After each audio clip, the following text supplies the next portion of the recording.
G'day, I'm Dean. We got this 2007 Ford Territory, 174,000 Ks on the clock.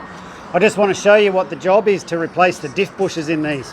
Pretty much every single one of them needs it at around this kilometre mark, and it's a fairly significant job because, as you can see, you got to get the back end out of it.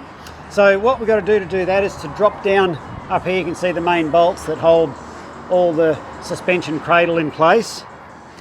That's their locations there. Just knock those out, take off the brakes, put them up here, undo the rear shocks and take these trailing arms off, and then they just bolt onto here.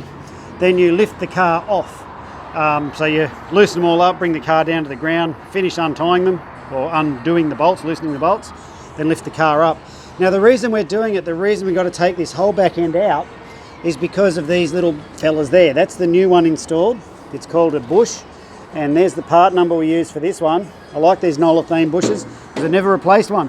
It means that they always seem to work. And there's the one that come out. Now we damaged the outer casing around here, but there's the failure there and there. So not in the middle there, because that's just how they're manufactured. This one's the same. You can see this one's completely fogged out. So that's it with it reinstalled. You have to undo those few brackets in there that hold that locating arm onto the diff housing itself, and that's that job. Now the bit in the middle you've got to replace. You've got to get these bolts off. See how they sometimes get a little bit of rust in there? Well, sometimes they break and seize off, which is how you spell headache, but it happens, and that's the risk of completing this job. So you've got to be prepared to extract the bolts out of here. We also use this one to hold the park brake cable in place as we loosen it off, because chances are it's never been loosened off its entire life. So there, that one is loose. We're halfway through assembly.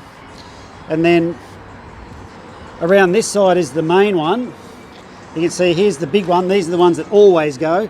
The one at the front, it doesn't always go. Here's its part number there. You got to make sure that you got the right parts. My advice is do not purchase them off eBay if you're trying to do this at home.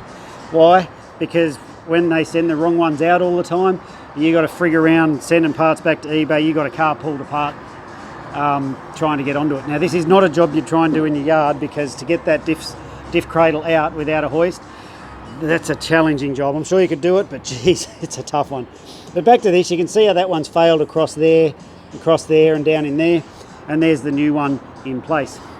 So the other thing that I would suggest I show you here is that, see the wiry thing? Well, that's the spare wheel cradle. That lives up in this area here. You've got to drop that out to be able to get access to drop all these things down.